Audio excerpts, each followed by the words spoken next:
નમસ્કાર, નોનસ્ટોપ નેશનલમાં હું છું આરતી. નજર કરીશું સમાચારો પર. અમેરિકાના પ્રવાસે રહેલા કોંગ્રેસ નેતા રાહુલ ગાંધીએ સાન ફ્રાન્સિસ્કોમાં પીએમ મોદી પર આકરો કટાક્ષ કર્યો હતો અને કહ્યું હતું કે પીએમ મોદી તો ભગવાનને પણ સમજાવી દે કે બ્રહ્માંડમાં શું ચાલે છે. સાન ફ્રાન્સિસ્કોમાં ભારતીયોને સંબોધિત કરતા રાહુલ ગાંધીએ દુનિયા એટલી મોટી છે કે કોઈ પણ વ્યક્તિ એવું વિચારી ન શકે કે તે દરેક વિશે બધું જ જાણે છે. આ એક રોગ જેવું છે કે ભારતમાં કેટલાક એવા લોકો છે જે વિચારે છે કે તેઓ બધું જ જાણે છે. પીએમ મોદી પણ તેમાંથી એક છે. રાહુલે કહ્યું છે કે તેમને લાગે છે કે જો પીએમ મોદીને ભગવાનની સામે બેસવાનું કહેવામાં આવશે તો તેઓ ભગવાનને સમજાવવાનું શરૂ કરશે કે બ્રહ્માંડમાં આખરે શું ચાલી રહ્યું છે. ભગવાન પણ ભ્રમિત થઈ જશે કે તેણે શું બનાવ્યું છે. ભારતમાં આ જ ચાલી રહ્યું છે. That we have a group of people in India who are absolutely convinced that they know everything. In fact, I think they think maybe they know even more than God. They could sit down with God and have a conversation and explain to him, about what is going on. And of course, our Prime Minister is one such specimen. San ફ્રાન્સિસ્કોમાં ભારતીય સમુદાયને સંબોધિત દરમિયાન રાહુલ ગાંધીએ PM Modi પર ચાબખા મારતા કહ્યું છે કે ભારતમાં કેટલાક એવા લોકો છે જે બધું જ જાણે છે. જ્યારે તેઓ વૈજ્ઞાનિકો પાસે જાય છે ત્યારે તેઓ તેમને વિજ્ઞાન વિશે કહે છે. જ્યારે તેઓ ઇતિહાસકારો પાસે જાય છે ત્યારે તેઓ તેમને ઇતિહાસકાર વિશે જણાવે છે. તેઓ દરેકને સૈન્યને યુદ્ધ વિશે, એરફોર્સમાં ઉડાન વિશે બધું કહે છે. પણ સાચી વાત એ છે કે તેઓ કંઈ સમજતા નથી. We have a group of people, who understand everything. They can speak to scientists and explain science to them. They can, speak to historians and explain history to them. They can explain, warfare to the army, flying to the Air Force, whatever they want they can, And at the heart of it is mediocrity. That they actually don't understand anything. Because in life, you cannot understand anything if you're not ready to listen. There's something, the biggest lesson I learned from Bharat Jodo Yatra. અમેરિકાની મુલાકાતે રહેલા કોંગ્રેસ નેતા રાહુલ ગાંધીએ ભારતીય સમુદાયને સંબોધિત કરતા ભારત જોડો યાત્રાના અનુભવ કરતા કહ્યું છે અને આક્ષેપો કર્યા છે કે અમારી ભારત યાત્રાને અટકાવવાનો પૂરેપૂરો પ્રયાસ થયો. આજે ભારતમાં કોઈની સાંભળવામાં આવતી નથી. તેમણે જોયું કે ભારતમાં રાજકારણમાં જાહેર સભા, લોકો સાથે વાત કરવી કે રેલી હવે કામ કરતા નથી. કારણ કે રાજકારણ માટે આપણને જે સંસાધનોની જરૂર છે તે ભાજપ અને આરએસએસ દ્વારા નિયંત્રિત છે. લોકોને ધમકીઓ આપવામાં આવી રહી છે. રાહુલ ગાંધીએ કહ્યું કે તેઓએ ભાજપ અમારી ભારત જોડો યાત્રાને રોકવાનો પૂરો પ્રયાસ કર્યો. તેઓએ પોલીસ અને એજન્સીઓને પણ ઉપયોગ કર્યો, પરંતુ તેમના તમામ પ્રયાસો નિષ્ફળ ગયા. તમે બધાએ અમને મદદ કરી, તેથી અમારી વિરુદ્ધ કંઈ કામ થયું નહીં. Public meetings were simply not working anymore. All the instruments that we needed to do politics in India, they were controlled by the BJP and the RSS. People are threatened,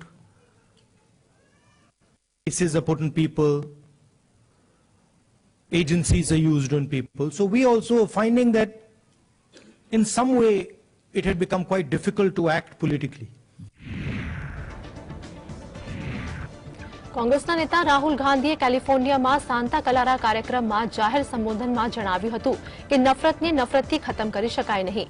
નફરતને માત્ર પ્રેમ અને સ્નેહથી જ સમાપ્ત કરી શકાય છે. રાહુલ ગાંધીએ કહ્યું કે હું જાણીને આશ્ચર્યચકિત થઈ ગયો કે નફરત ફેલાવી કેટલી સરળ છે. તેમણે કહ્યું કે મેં ક્યારેય કલ્પના કરી નહોતી કે ભારત જોડો યાત્રાથી આટલો ફેર પડશે. રાહુલ ગાંધીએ કહ્યું કે ભારતના લોકો નફરતને પસંદ કરતા નથી, પરંતુ એક સમૂહના લોકોને સિસ્ટમ પર નિયંત્રણ મેળવવો છે.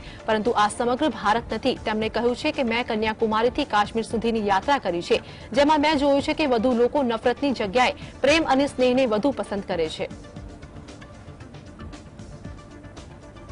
You cannot cut hatred with hatred. It's impossible. Right? You know that. You can only cut hatred with love and affection. I didn't imagine that भाई इधर से उधर चलने से इतना असर पड़ेगा. I didn't imagine it. Right? Indian people, as you yourself have said, they don't believe in this stuff. They don't believe in hating each other. They don't believe in killing each other. This is a small group of people who have got control of the system and who are fully supported by, big money. Right? But this is not the large mass of Indian people. Congress નેતા રાહુલ ગાંધી અમેરિકાના પ્રવાસે ગયા છે અને ત્યાં તેમની જાહેર સંબોધનમાં ભારત વિશે કેટલીક વાતો કરી છે ત્યારે કેન્દ્રીય મંત્રી અનુરાગ ઠાકુરે આરોપ લગાવ્યો કે રાહુલ ગાંધી વિદેશમાં યાત્રામાં ભારતનું અપમાન કરે છે તેમણે આક્ષેપ કર્યો કે રાહુલ ગાંધી વડાપ્રધાન મોદીનું અપમાન કરવા માંગે છે પરંતુ અંતમાં દેશનું અપમાન કરી બેસે છે કેન્દ્રીય મંત્રીએ કહ્યું છે કે રાહુલ ગાંધી વિદેશમાં જઈને શું પ્રાપ્ત કરવા માંગે છે અનુરાગ ઠાકુરે કહ્યું કે વડાપ્રધાન મોદીનો વિદેશ યાત્રામાં 2 ડઝનથી વધુ રાષ્ટ્રોના વડાપ્રધાન અને રાષ્ટ્રપતિ તેમને મળે છે અને ભારતની પ્રશંસા કરવામાં આવે છે ઓસ્ટ્રેલિયાના વડાપ્રધાને કહ્યું હતું કે PM Modi is the boss અને કદાચ રાહુલ ગાંધીને આ વાત ખચકી નથી राहुल गांधी जी की हर विदेश यात्रा भारत का अपमान करने में कहीं पीछे नहीं रहती और इस बार की प्रायोजित ये विदेश यात्रा भी उसी दिशा में है जहां वो अपमान तो प्रधानमंत्री मोदी जी का करना चाहते हैं लेकिन अंत में देश का अपमान करने से नहीं हटते पूर्व में भी आप देखें वो भारत को एक राष्ट्र ही नहीं मानते वो तो राज्यों का संघ कहते हैं और भारत के बढ़ते कदमों पर भी प्रश्न चिन्ह खड़ा करते हैं ઉદ્ધવ ઠાકરે સમૂહની શિવસેના પાર્ટીના નેતા સંજય રાઉતે જણાવ્યું હતું કે વર્ષ 2024 પછી દેશમાં ગઠબંધનની સરકાર હશે રાઉતે જણાવ્યું હતું કે તેમની પાર્ટીના વડા ઉદ્ધવ ઠાકરે અને એનસીપી પાર્ટીના અધ્યક્ષ શરદ પવાર 12મી જૂનના રોજ યોજાનારી બેન્ચ ભાજપ દળોની બેઠકમાં હાજરી આપશે સંજય રાઉતે કોંગ્રેસના નેતા પી ચિદમ્બરના વર્ષ 2024 લોકસભાની ચૂંટણીમાં 400 થી 450 ઉમેદવારો ઉતારવાના પ્રસ્તાવ પર સહમતિ દર્શાવી છે તેમણે કહ્યું છે કે ચિદમ્બરમની વાત સાચી છે દેશમાં 450 બેઠકો એવી છે કે જ્યાં એક ઉમેદવારોને ઉતારવામાં આવે તો ચૂંટણીનું જે પરિણામ આવશે તેનાથી દેશનું રાજકારણ બદલાઈ શકે છે 2024 के बाद इस देश में जरूर एक गठबंधन की सरकार आएगी जी हाँ उस बारे में जरूर विचार करेंगे हम एक साथ बैठकर जरूर विचार करेंगे लोकतंत्र है एक दूसरे की बात समझनी चाहिए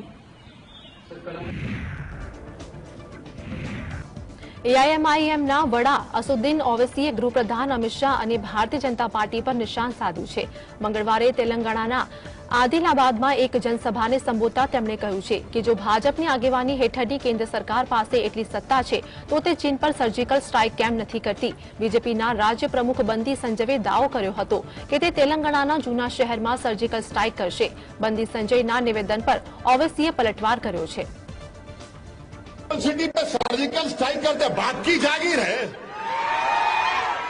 सब करते बोलो मैं अकेला खैर तो आओ देखेंगे क्या होता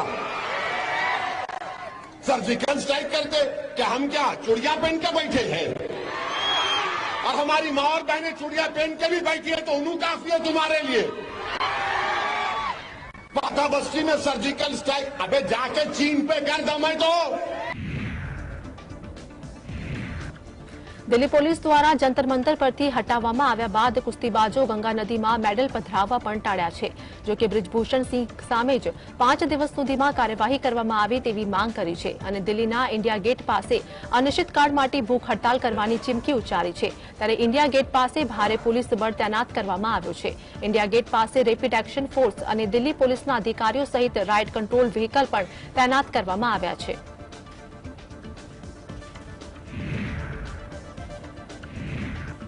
કુસ્તી સંઘના અધ્યક્ષ બ્રિજભૂષણ સામે મોરચો મળનારા પહેલવાનોનું દંગલ યથાવત છે અને ગંગામાં મેડલ વહાવવાની વાત કરનારા પહેલવાનોએ ખેડૂત નેતા રાકેશ ટિકૈતના સમજાવવાથી મેડલ વહાવ્યા નથી ત્યારે ભાજપ સાંસદ બ્રિજભૂષણ સિંહે પ્રતિક્રિયા આપી હતી मेडल फेंकने गई थी मेडल मतलब डालने के लिए गई थी फिर गंगा जी में अब गंगा जी के बजाय टिकैत को दे दी तो ये उनका स्टैंड हम क्या कर सकते हैं नरेश टिकैत सीधे तौर पे कह रहे हैं वो हमारा नहीं है बस हमारा एक जो कह दिया आप अड़ेगे अपने स्टैंड अरे किस चीज पर स्टैंड मेरा आपने कहा है कि आप इस्तीफा ऐसे नहीं देंगे आपने क्या जब तक पूरी अरे हमारा तो कार्यकाल पूरा हो गया ना हमारा तो कार्यकाल पूरा हो રેસલિંગ ફેડરેશન ઓફ ઇન્ડિયાના પ્રમુખ બ્રિજભૂષણ સામે કાર્યવાહી કરવામાં આવે તેવી માંગ સાથે જંતર મંતર પર ધરણા આપી રહેલા કુસ્તીબાજોને જંતર મંતર પરથી હટાવ્યા હતા। આ પછી કુસ્તીબાજો વિનેશ ફોગાટ, બજરંગ પુનિયા અને સાક્ષી મલિકે જીતેલા મેડલને ગંગા નદીમાં પધરાવવા માટે હરિદ્વાર પહોંચ્યા હતા। આ પછી ખેડૂત નેતા રાકેશ તિકૈત કુસ્તીબાજોને મળવા માટે હરિદ્વાર પહોંચ્યા હતા। કુસ્તીબાજોએ મેડલ રાકેશ તિકૈતને આપ્યા છે તો કુસ્તીબાજોએ જણાવ્યું છે કે 5 દિવસમાં બ્રિજભૂષણ સિંહની ધરપકડ કરવામાં નહીં આવે તો તેઓ દિલ્હીના ઇન્ડિયા ગેટ પાસે અનિશ્ચિતકાળ માટે ભૂખ હડતાલ કરશે। જો કે પોલીસ તરફથી આ મુદ્દે સ્પષ્ટતા આપવામાં આવી છે કે ઇન્ડિયા ગેટ પાસે વિરોધ પ્રદર્શનની અને ભૂખ હડતાલની કોઈને મંજૂરી આપવામાં આવતી નથી। આ વિશે હરિદ્વાર ગંગા સભાના અધ્યક્ષ નીતિન ગૌતમે જણાવ્યું છે કે ગંગા નદીને રાજનૈતિક અખાડો બનાવવામાં ન આવે। इस देश का गौरव है, इस देश की इज्जत है, मान सम्मान की बात है। अगर मान सम्मान को, ये सभी का बहु बेटी हैं, मान सम्मान को ठेस पहुंचेगी तो ये समाज बर्दाश्त नहीं करे। इसमें कुछ न कुछ निर्णय जज साहब लेंगे। समाज के द्वारा कल आपातकालीन बैठक बुलाई जाएगी सोरम में, उसमें जो भी निर्णय होगा वो संतोषजनक होगा। 5 दिन का समय जो साहब ने लिया उसे पूरा करा जाएगा। कि गोल्ड मेडलिस्ट जो विश्व विजेता हैं, विमेन रेसलर्स को आज ये दिन देखना पड़ रहा है कि आज उन्होंने अपने मेडल्स को त्यागने की बात करी है। ये कोई छोटी बात नहीं है। शर्म आनी चाहिए मोदी सरकार को, भाजपा के लोगों को, कि ऐसे व्यक्ति को संरक्षण देकर बैठे हैं जो कि रेसलिंग फेडरेशन के नाम पर बेटियों के साथ, खिलाड़ियों के साथ यौन प्रताड़ना करता चला गया। પૂર્વ ભારતીય ક્રિકેટર અનિલ કુંબલે કુસ્તીબાજોના સમર્થનમાં નિવેદન આપ્યું છે। અનિલ કુંબલે ટ્વીટ કરી જણાવ્યું છે કે 28મી મેના રોજ કુસ્તીબાજો સાથે હાથાપાઈ થઈ એ જાણીને નિરાશા થઈ હતી। યોગ્ય વાતચીત થકી સમસ્યાનો ઉકેલ લાવી શકાય છે। તેમણે ટ્વીટમાં જણાવ્યું કે વહેલી તકે આ મામલો ઉકેલાય તેવી આશા વ્યક્ત કરું છું। આ સાથે જ ખેડૂત નેતા રાકેશ તિકૈત કુસ્તીબાજોને મળવા માટે હરિદ્વાર પહોંચ્યા છે। તિકૈતે ટ્વીટ કરીને આ વિશે જાણકારી આપી છે। તેમણે કુસ્તીબાજોને આ પ્રકારનો પગલાં ભરવા માટે અપીલ ન કરી હતી।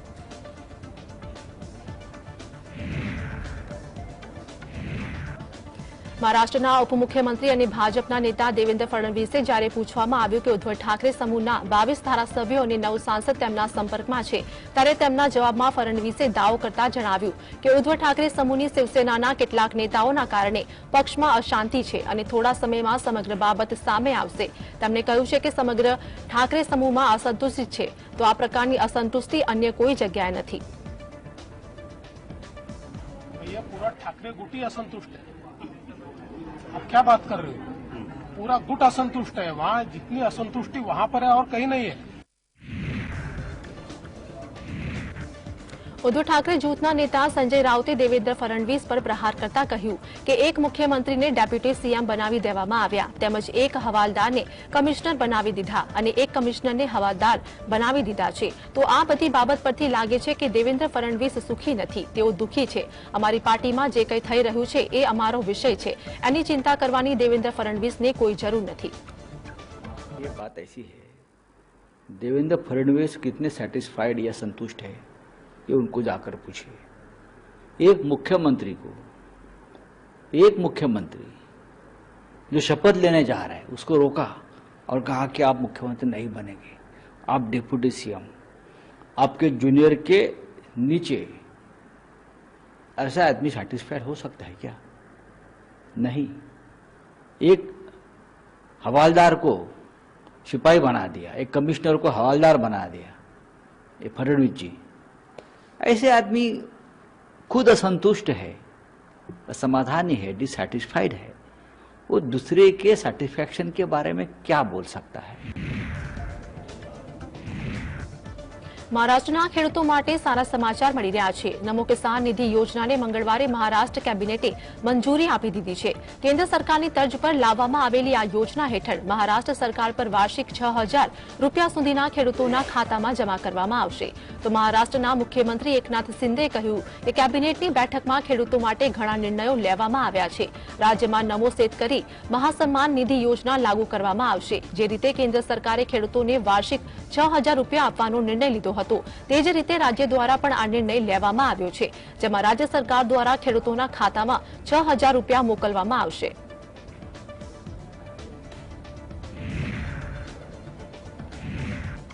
દિલ્હીમાં કોંગ્રેસી પાર્ટી હાઈકમાન્ડ સાથે બેઠક બાદ રાજસ્થાનના મુખ્યમંત્રી અશોક ગેહલોતે જણાવ્યું હતું કે પાર્ટીમાં કોણ શું ભૂમિકા અદા કરશે એ નિર્ણય પાર્ટી હાઈકમાન્ડ નક્કી કરે છે. તેમણે કહ્યું કે હું ઘણીવાર કહી ચૂક્યો છું કે મારા માટે હવે પદનો કોઈ અર્થ નથી. હું 3 વાર મુખ્યમંત્રી અને કેન્દ્રીય મંત્રી રહી ચૂક્યો છું. અશોક ગેહલોતે કહ્યું કે રાજસ્થાન વિધાનસભાની ચૂંટણી જીતવા માટે પાર્ટી હાઈકમાન્ડે મને જે કહેશે એ હું કરીશ. રાજસ્થાનના મુખ્યમંત્રીએ કહ્યું કે જો પાર્ટીના નેતાઓ સાથે મળીને કામ કરશે તો પ્રદેશમાં ફરીવાર અમારી સરકાર બનશે. તેમણે કહ્યું છે કે જો કોઈ પાર્ટીને વફાદાર રહે તો સોનિયા ગાંધીએ પણ એક વખત કન્વેન્શનમાં મને કહ્યું હતું કે તેને તક મળશે. मैं तो ये मानता हूँ कि मैं खुद कई बार कह चुका हूँ कि मेरे लिए जो है अब पद मायने नहीं रखते हैं, मेरे लिए मायने रखता है जिंदगी में. हमें 3 बार मुख्यमंत्री बना हूँ मैं. अब आप लोग समझ नहीं पा रहे हैं या मैं समझा नहीं पा रहा हूँ. 3 बार मुख्यमंत्री बनना बहुत है. 3 बार मुख्यमंत्री बनना मायने रखता है. पूरे से चांस दिए हैं काम करने के. आज मेरी ड्यूटी बनती है कि मैं वो काम करूं जो हाईकमान चाहे. वे किस प्रकार से हम जीत के आए हैं उसके अंदर मैं मेरी भूमिका रखूं. इम्पोर्टेंट वो मैं रख रहा हूं. વર્ષ 2024માં યોજનારી લોકસભાની ચૂંટણી માટે ફરી એકવાર વિપક્ષી પાર્ટીઓ એકત્ર થઈ જોવા મળી છે. તો ભાજપને સત્તા પરથી હટાવવા માંગતી પાર્ટીઓના નેતાઓ પટનામાં બેઠક યોજવાના છે. આ બેઠક જનતા દળ યુનાઇટેડ દ્વારા 12 જૂને બોલાવવામાં આવી છે, જેમાં 24 વિપક્ષી દળો ભાગ લે તેવી શક્યતાઓ છે. જેડીયુ નેતાએ કહ્યું છે કે વિવિધ પક્ષો અને બિહારના મુખ્યમંત્રી નીતિશ કુમાર વચ્ચે લાંબી વાતચીત થઈ છે. નીતિશ કુમારની સમાન વિચારધારા પક્ષોના નેતાઓ સાથેની બેઠકોના અગાઉના રાઉન્ડમાં પરિણામો પર પ્રશ્નો ઉભા થયા છે, જેમાં જણાવ્યું હતું કે શું તેઓ ભાજપનો મુકાબલો કરવાની પદ્ધતિ પર સર્વમતિ બાંધવામાં સફળ રહ્યા છે. તે જ સમયે વિપક્ષી નેતાઓ પાસેથી જ બેઠક દરમિયાન નીતિશ કુમાર જ્યાં પણ ગયા છે ત્યાં વડાપ્રધાન પદના ચહેરાનો પ્રશ્ન મામલે કોઈ ચર્ચા કરતા નથી.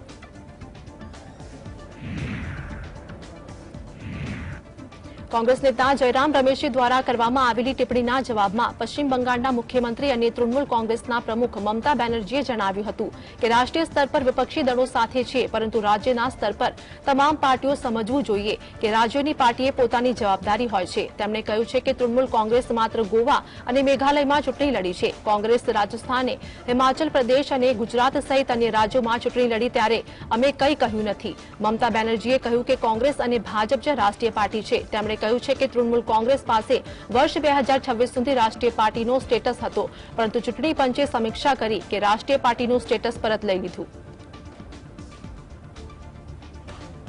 I think we are all together at the national level. The state level, all the parties should understand. State parties, they have their own obligation. We have contested only Meghalaya and Goa. But when Congress contested Rajasthan, Madhya Pradesh, Himachal, Gujarat, Chhattisgarh, we never disturbed. Instead of disturbing them, we supported. દિલ્હીમાં અધિકારીઓની posting અને transfer મુદ્દે supreme કોર્ટના ચુકાદા બાદ કેન્દ્ર સરકાર દ્વારા લાવવામાં આવેલા અધ્યાદેશને રાજ્યસભામાં અટકાવવા માટે વિપક્ષી દળોનું સમર્થન મેળવવા માટે કેજરીવાલ વિપક્ષી દળોના નેતાઓએ મળી રહ્યા છે, જેમાં દિલ્હીના મુખ્યમંત્રી અરવિંદ કેજરીવાલ મંગળવારે સીપી પાર્ટીના નેતા સીતારામ યેચુરીને પણ મળ્યા હતા. આ વિશે વાત કરતા અરવિંદ કેજરીવાલે જણાવ્યું કે સીપીઆઈ પાર્ટીએ કેન્દ્ર સરકારના અધ્યાદેશ સામે દિલ્હી સરકારને સમર્થન આપવાની જાહેરાત કરી છે. સીતારામ યેચુરીએ જણાવ્યું કે કેન્દ્ર સરકાર દ્વારા લાવવામાં આવેલા અધ્યાદેશની અમે ટીકા કરીએ છીએ. આ અધ્યાદેશ ગેરબંધારણીય છે અને કોર્ટનો અનાદર પણ કરવામાં આવ્યું છે. તેમણે કહ્યું છે કે બંધારણને બચાવવા માટે સૌથી મોટા વિપક્ષી દળ કોંગ્રેસને આ મુદ્દે આગળ આવવા અપીલ કરીએ છીએ. मैं सीताराम येचुरी जी से, उनकी टीम से और सीपीएम पार्टी से सपोर्ट मांगने के लिए आया कि इस राज्यसभा में आप हमें सपोर्ट कीजिए.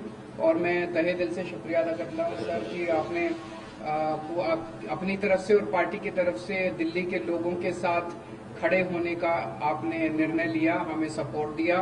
और आज आपके दफ्तर में जब हम आए, आपने इतना मान सम्मान दिया. We are very grateful to you. है कि देश का संविधान, संवैधानिक व्यवस्था, उसके ऊपर जो हमले हो रहे हैं उससे डटकर मुकाबला अगर नहीं करेंगे तो एक तानाशाही व्यवस्था ही नहीं, लेकिन हमारे देश के अंदर उससे भी बुरा एक फांसीवादी रुझान के साथ ये देश को चलाने की जो कोशिश है वो खतरा सामने आएगा. સીબીઆઈ દ્વારા દાખલ કરવામાં આવેલા એક્સરસાઇઝ પોલિસી કેસમાં દિલ્હી હાઈકોર્ટે આમ આદમી પાર્ટીના નેતા મનીષ સિસોદિયાની જામીન અરજી ફગાવી દીધી છે। દિલ્હી હાઈકોર્ટે સિસોદિયાની જામીન અરજી ફગાવતા નોંધ્યું હતું કે આરોપી સામે ગંભીર આક્ષેપ છે। આરોપી જાહેર સેવક છે અને આરોપી પ્રભાવશાળી વ્યક્તિ હોવાથી પુરાવાને સંભવિત રીતે પ્રભાવિત કરી શકે છે અને આ જ માટે તેમને હાલના તબક્કે જામીન આપી શકાય નહીં। દિલ્હી હાઈકોર્ટના જસ્ટિસ દિનેશ શર્માએ 11મી મેના રોજ જામીન પર ચુકાદો અનામત રાખ્યો હતો। સિસોદિયાને ઈડી અને સીબીઆઈ દ્વારા દાખલ કરવામાં આવેલા કેસમાં જ્યુડિશિયલ કસ્ટડીમાં રાખવામાં આવ્યા છે। સીબીઆઈ દ્વારા દાખલ કરવામાં આવેલા કેસમાં 31મી માર્ચે સ્પેશિયલ કોર્ટે સિસોદિયાના જામીન ફગાવી દીધા હતા।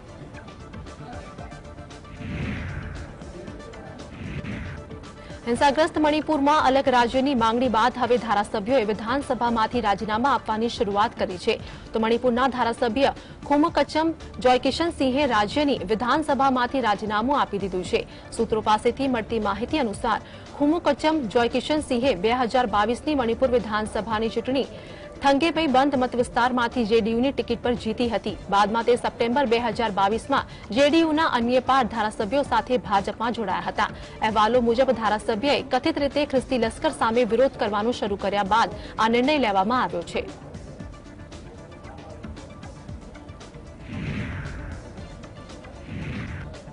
कांग्रेसना अध्यक्ष मल्लिकार्जुन खड़गे और पार्टीना नेताए राष्ट्रपति भवन में राष्ट्रपति द्रौपदी मुर्मू ने मळ्या हता। कांग्रेसना प्रतिनिधि मळेली द्रौपदी मुर्मू ने मणियर हिंसा मुद्दे आवेदनपत्र आप्युं हतुं। तो आ आवेदनपत्र में कांग्रेस पार्टी द्वारा 12 मांगणी रजू करवामां आवी छे, जेमां समग्र मामलानी तपास करवा माटे निवृत्त जजनी आगेवानी में हाई लेवल इन्क्वायरी कमिशननी रचना करवा पण मांग करवामां आवी छे। केन्द्रीय गृहमंत्री अमित शाह मणिपुरनी मुलाकाते छे अने त्यां तेओ सुरक्षा अधिकारीओ साथे बैठक करी हती। डिटेल मेमोरेंडम में हमने जो लिखा है वो आपको बताएंगे। जो हमारे 12 डिमांड्स हमने वहाँ पेश किए हैं वो पूरा आपको सविस्तर के साथ अभी कांग्रेस ऑफिस में प्रेस कॉन्फ्रेंस करके डिटेल बताएंगे। राजधानी दिल्ली में रविवार रात्रे साक्षी नामनी सगीराने चप्पाना 16 जेटला घा मारी करपीण हत्या करी देवामां आवी हती। आ घटनाने लईने दिल्लीना मुख्यमंत्री अरविंद केजरीवाले कह्युं छे के दिल्ली में जे घटना बनी ते खूब ज दर्दनाक घटना कही शकाय। सगीरानी हत्या करनार शख्सनी पोलीसे धरपकड़ करी लीधी छे अने ते कड़कमां कड़क सजा थाय तेवा वकीलने आ समग्र केस सौंपवामां आवशे। તેમજ સગીરાના પરિવારને દિલ્હી સરકાર 10 લાખ રૂપિયાનું વળતર આપશે તેવી જાહેરાત અરવિંદ કેજરીવાલે કરી હતી। वो हम लोगों ने देखा बहुत बहुत बहुत दर्दनाक हादसा है और मतलब वो देखा नहीं जाता। जिस तरह से चाकू गोद गोद के और उसके बाद पत्थर से उस बच्ची का सर फोड़ दिया गया, तो उसकी जितने भी कठोर से कठोर शब्दों में निंदा की जाए और हम समझते हैं वो लड़का पकड़ा गया है, उसको कठोर से कठोर सजा दिलाने के लिए दिल्ली सरकार जो है कोर्ट के अंदर बड़े से बड़ा वकील खड़ा करेगी। और लेकिन ओवरऑल दिल्ली की लॉ एंड ऑर्डर सिचुएशन को लेके हम काफी चिंतित हैं और हम एलजी साहब से निवेदन करेंगे कि हमारे काम हमें कर लेने दीजिए, आप अपने काम कीजिए। आपको संविधान ने जो काम दिए हुए हैं वो काम आप करें, हमें जो संविधान ने काम दिए हुए हैं हम करें, तो ज्यादा शोभा भी होगी और ठीक भी रहेगा।